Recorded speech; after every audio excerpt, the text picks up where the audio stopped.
So in part 3, I'm going to show you how to actually solve the fraction questions that we often find in the reasoning paper. In part 1, I went over the common errors you'd find when solving these questions, and part 2 went over the fraction questions that you'd more typically find in the arithmetic paper. You can also, if you haven't already, have a go at these questions yourself. You can just simply download it, it's completely free, and have a go before you watch the videos. So for this question, to be able to compare or order fractions, decimals and percentages, you need to have them represented in the same format. So either all need to be fractions, all need to be percentages, or all need to be decimals. I find it easiest to represent things as percentages, but it doesn't really matter. Percentages or fractions out of 100, because a percent is a fraction out of 100. So if I started by writing under 42%, that is 42 out of 100, that shows you already how to compare 42% and 39 out of 100. If I go to my half, hopefully you would just know that half is 50%, because that is something that does need to be known, just as a fact. Half is 50%, or 50 out of 100. 0.05, what you need to know here is that 0.05 is the same as 5 out of 100. Okay, the first decimal place is the tenths, the second decimal place is the hundredths. So this is no ones, no tenths, and 5 hundredths. So that is 5 hundredths, or 5%. And 2/5, you would need to use your common multiples. How many times does 5 fit into 100? Well, it fits into 100 20 times. So to make 2/5 equivalent to a fraction out of 100, I would need to multiply both top and bottom by 20. So this is 40 out of 100. Another easier way to do this is 2/5 is the same as 4/10, and then 4/10 is the same as 40 out of 100. So now we've got everything represented out of 100. It's really easy to see which is the smallest, which is this 0.05. So D would go first, and I would just put that a tick above it, just so that you don't write it in again. Look along, 39 over 100 next, that's C, give it a tick. Look along, 40 out of 100 is next, put your A in, give it a tick. And then you've got B 42 and E 50. So B next, give it a tick, and E next. Okay, very easy to compare once you change them all to a fraction, or all to a decimal, or all to a percentage. And then remember that you're starting with the least.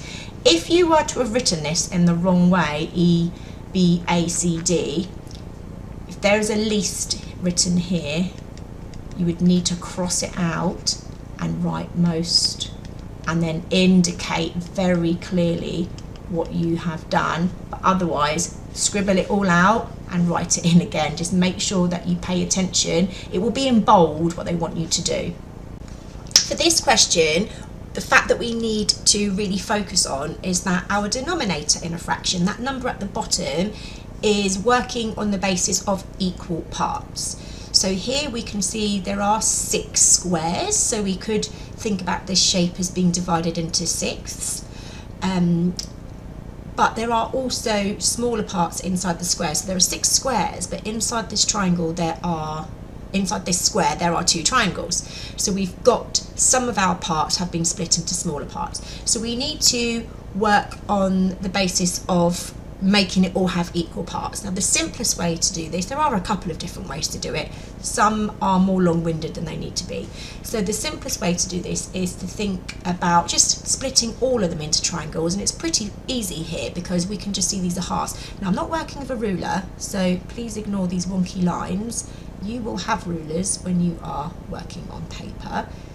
So if we split them every square into two parts, we've now got all equal parts, apart from my very wobbly lines. And if we count how many equal parts there are, we can see there are 12 because there were 6 squares and each one has been split into 2. So we can work with a denominator of 12 now. And then if you count how many are shaded, there are 1, 2, 3. So it's 3/12. If you were to simplify that, that is the same as 1/4.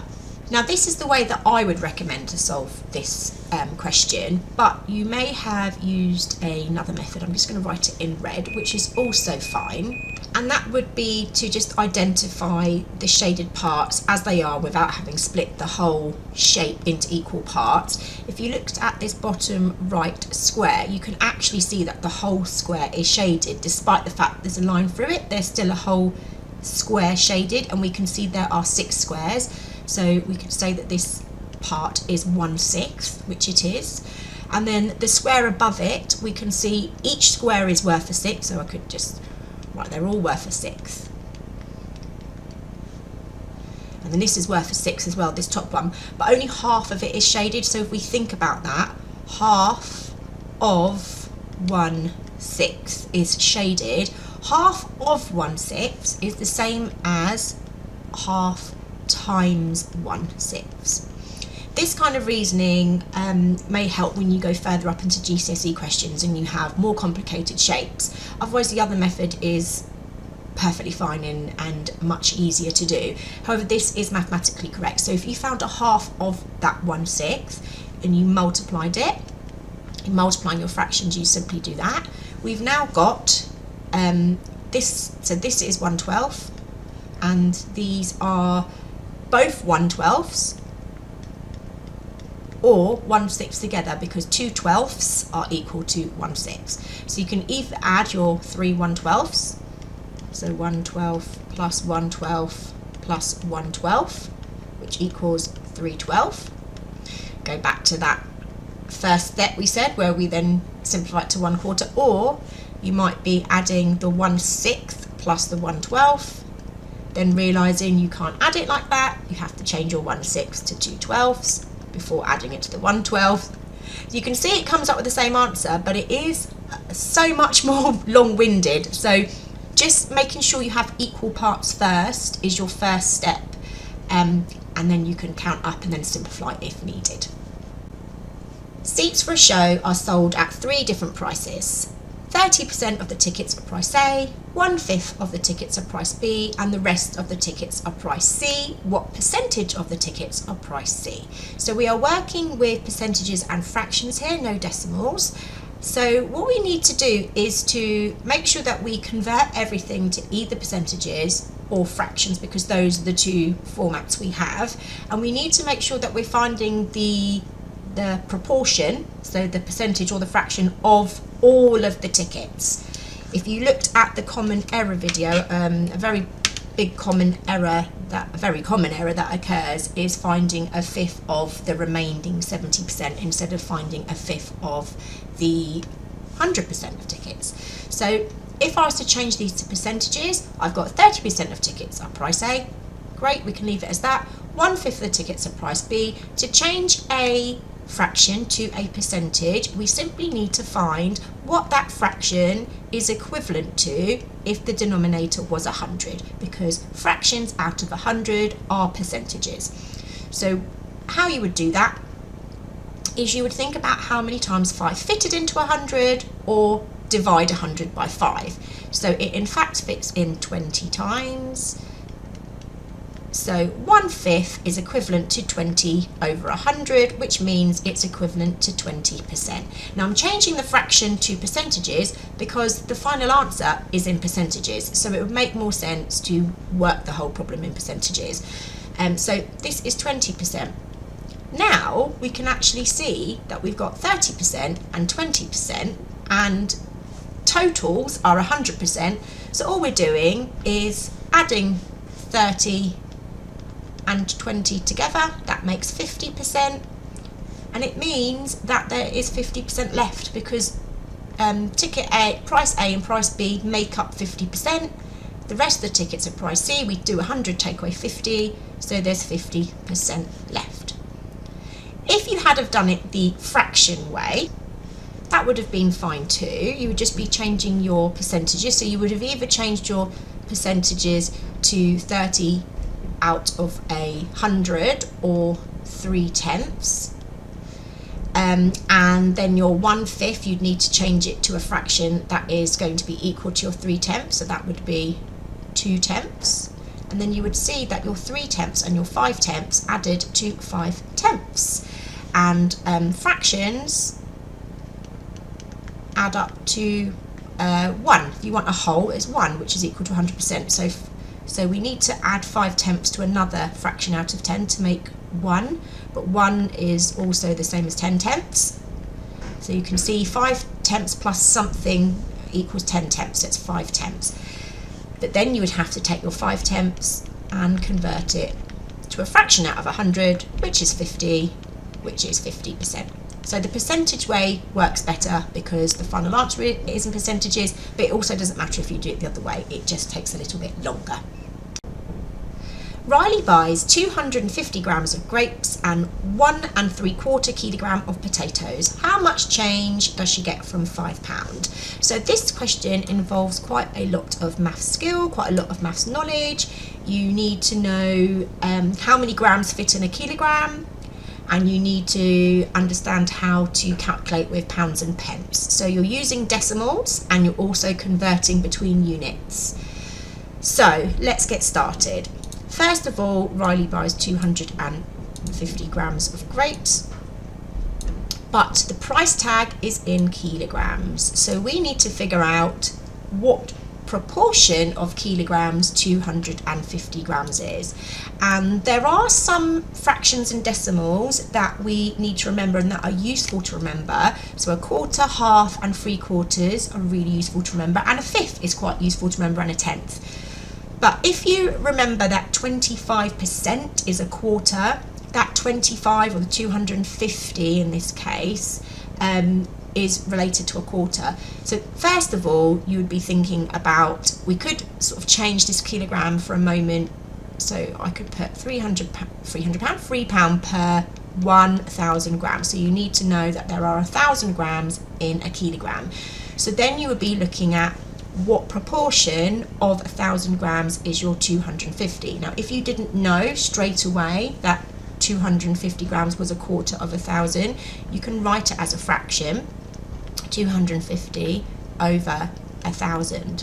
That's what that is showing. We've got 250 and we need to know what fraction that is out of 1,000. And then you can start to simplify it, and you might have really good strategies for simplifying. If you don't, just do it the simplest way. So here I can see that they can both be divided by 10, so I'm just going to do it the long way just to show you. Hopefully when you get to this bit you might see, oh, 25 out of 100 is 25%, which is a quarter. But if you don't, then you might then be dividing both of these by 5, because I can see both of these are multiples of 5, and that would be 5 out of 20. And then hopefully you can see again that these can both be divided by 5, so that is a quarter. So okay, we've got a quarter of a kilogram. So if I've got a quarter of a kilogram, that means I'm going to be paying a quarter of £3. To get a quarter of £3, 1/4 of £3, or 1/4 of 300 pennies. You need to make sure when you calculate with pounds and pennies that you keep track of whether you're using pounds or pennies, because when you write your final answer you usually have to write it in pounds and pence. So you can either divide it by 4, that's the way I would do it, or